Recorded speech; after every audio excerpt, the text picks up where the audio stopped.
There we go. Now the button's pushed.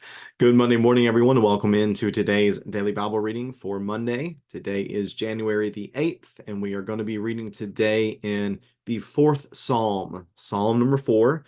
The human supplied subheading refers to this as a night prayer. And then the additional information that is given to us within the manuscript is this is for the choir director with stringed instruments, a psalm of David, one of the many, I think 73, 71, 73, something like that. As we'll say 70-ish, one of the 70-ish Psalms that is attributed to David here in the text. Let me get the text up for us and we'll read along together here. This Psalm number 4, again, the subheading, a night prayer. Psalm number 4, verse number 1. Answer me when I call, God, who vindicates me. You freed me from affliction. Be gracious to me and hear my prayer. How long, exalted ones, will my honor be insulted? How long will you love what is worthless and pursue a lie? Selah. Know that Yahweh has set apart the faithful for himself. Yahweh will hear when I call to him. Be angry and do not sin. Reflect in your heart while on your bed and be silent. Selah. Offer sacrifices in righteousness and trust in Yahweh. Many are asking, who can show us anything good? Let the light of your face shine on us, Yahweh. You have put more joy in my heart than they have when their grain and new wine abounds. I will both lie down and sleep in peace. For you alone, Yahweh, make me live in safety. And that is Psalm number 4. This psalm contrasts pretty well, and it seems to make sense why these two psalms, Psalm 3 and 4, are listed back to back. Remember, the psalm, the construction of the Psalter, the organization of it, is something that was done later on in Israel's history. So the Psalms themselves were written over a very long period of time. There's one going all the way back to Moses, Psalm 90, I think. And then there's another Psalm, maybe Psalm 126, off the top of my head, if that's correct, right around there. That was written during the exilic period, post-exile. So the Psalms were written over a long period of time, but organization of the Psalter took place later on as well. And whoever it was that organized the Psalter, it seems to have had a particular reason for why it is organized in the way that it is. Maybe this is one of the things that led to it being organized as it is you have Psalm 3, which is described as a morning prayer, and then you have Psalm number 4, which is described as a nighttime prayer. And they both have similar ideas in them, although I think there is some good nuance that we can take away just plainly from the time these considerations have taken place. So we think about Psalm 3. This is someone who is looking back after a night of rest, recognizing that God has sustained him in the past, and moving forward will do the same. And then we have the same kind of thing here as well, where there's going to be talk of how God has provided for the psalmist here in the past. Therefore, as it is time to lay down his head at night, he can do so peacefully and soundly, knowing what God has done for him. So let's think about this psalm then. Psalm number 4, verse number 1. Answer me when I call. This is an urgent request. This is a very emotional crying out of the psalmist to God. Answer me when I call. God who vindicates me. You freed me from my affliction. Be gracious to me and hear my prayer.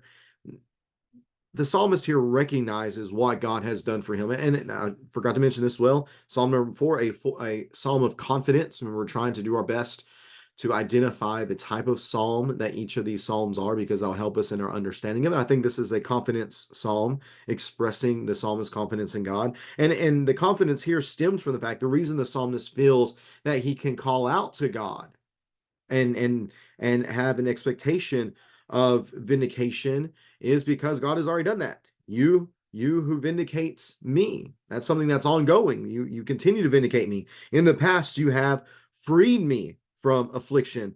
So therefore, based upon this past experience, the psalmist has the confidence that God will answer, that he will hear the prayer, and that he will be great, that God will be gracious to the prayer.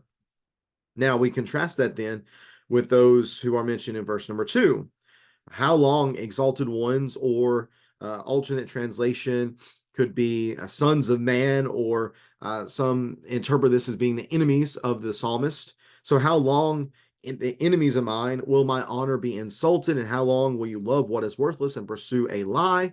Um, what is being described here? Is this the psalmist speaking of personal honor that has been insulted? Or could it be that this honor, being a similar word to what we see in Psalm 3 and verse number 3, referring to God as his glory, could it be that this is in reference to a dishonoring of God?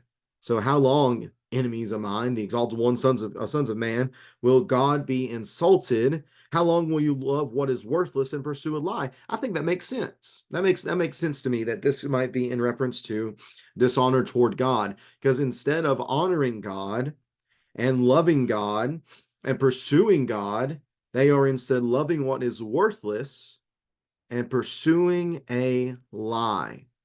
Are they loving false gods? Are they loving empty things? Again, are they pursuing false gods? Are they pursuing falsehoods? That's a very real possibility, I think, that we are left to understand here within this psalm. So you have this then, the circumstances are the psalmist has enemies who are dishonoring God, who do not love God, who do not pursue God. And the psalmist then is lifting up this cry to God, answer me. You have freed me in the past. You are the one who vindicates me. I have confidence that you will be gracious to me, that you will answer me, that you will hear me, recognize what I'm up against. But set apart from these foolish people, the psalmist says, I know that Yahweh has set apart the faithful for himself, that Yahweh makes a clear distinction between me and the way I operate as one who is faithful to him, and then these individuals who dishonor him. Or again, it could be, I think that is very plausible, this honor being in reference to God. But even if it is in reference to the psalmist, that is still a faithful one of God. And if you dishonor one of Yahweh's faithful ones, you are dishonoring him. God cares for his people to that degree. But the psalmist here recognizes, I'm in God's hands. He makes a clear distinction between who I am and who they are. So then Yahweh will hear when I call out to him because of my faithfulness. Because of my faithfulness, Yahweh will hear me. Again, this confidence that was stated in verse number 1 is repeated here in verse number 3.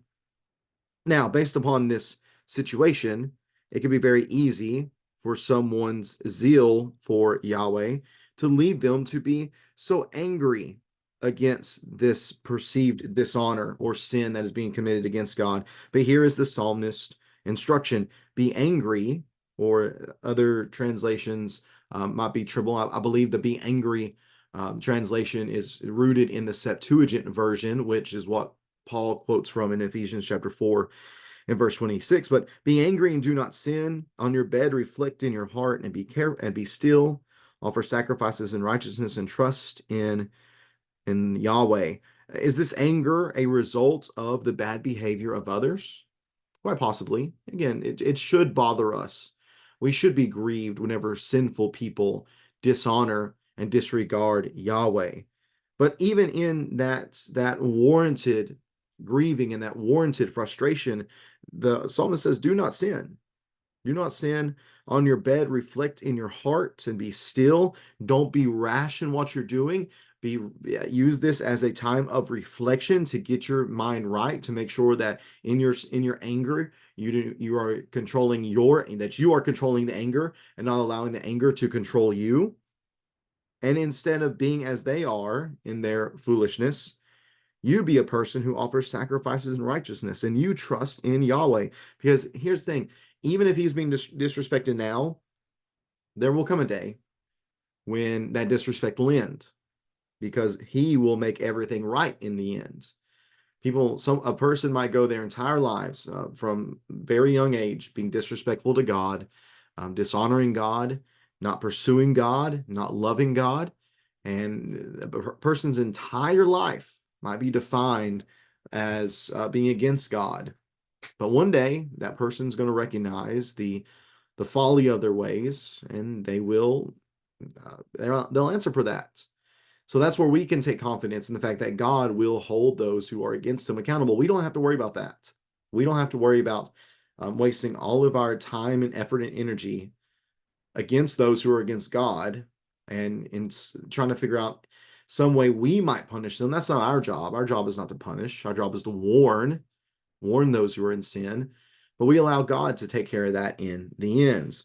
There are some others, seems in verse number 6, those who are doubting in God's goodness. Who can show us anything good? And again, note this as well. Note the many, many are asking. Remember, we saw that in our last psalm, didn't we? How the enemies were compounding and growing in number. Well, here there are many who are asking, well, who can show us anything good? And David, the psalmist, comes back here and says, you, God, are good. So let the light of your face shine on us, Yahweh. Your face is good. It reminds me of one of my favorite passages in all of Scripture is Numbers chapter 6. Numbers chapter 6 has a little bit to say about this idea of God's face shining upon his people. This is the priestly blessing that is preparing the people to march into the promised land. Psalm 6 verse 22, Yahweh spoke to Moses, tell Aaron and his sons, this is how you are to bless the Israelites. You should say to them, may Yahweh bless you and protect you. May Yahweh make his face shine upon you and be gracious to you. May Yahweh look with favor on you and give you peace, give you shalom. May he give you peace. May he give you shalom. So here is that being, this is a request being made. I need to note that here. Again, if you're interested in any of the Bible color marking, then you can do that. You could grab one of those standards, little bookmarks at the church house on the materials table, or if you are not local and you're just joining us online, you can go to our website, loudoncoc.org, loudoncoc.org. Go to our website and you can go to the daily Bible reading tab, which is under the audio files tab. And there is a standard there planted on the page that you can look at and copy down if you would like to do some Bible color marking. But here's a request that's being made. Let the light of your face shine on us, Lord. Let us experience the shalom that you give us. And this is what that looks like. It looks like having joy in my heart that is so much more than all the grain and new wine abounding. And because of this, because of the light of Yahweh's face shining, because of the joy that is in the heart of David, the psalmist, he then is able to lie down and sleep in peace. For you alone, Yahweh, make me live in safety. So let's note this. I will lie down and sleep in peace. What do we see back in Numbers 24 or Numbers chapter 6? We see peace there associated with Yahweh's face shining, with it results in the shalom at the end. These things are connected. Joy, Yahweh's favor, it leads to peace. But it's God alone who makes it happen. Again, for you alone, Yahweh, make me live in peace. Not other gods, not riches, nothing else but God gives this peace. Nothing else but God gives this joy. Nothing else but God makes me live in safety. It is Yahweh alone who gives peace. Just think about this psalm and reflecting upon my own life. I can think very, very clearly to some times where sleep was hard, where I quite frankly, did not sleep well. And it was because I didn't have that peace that David talks about here in the psalm. There were far too many worries, anxieties, stress over mistakes being made or situations that I was involved in that quite literally kept me from sleeping well. That has a real effect on us. It really does. And I think God probably designed us in that way, that if we are not doing things the way we should do, and if we have a conscience that is not seared, then yes, sleep probably is going to be a bit difficult to come by.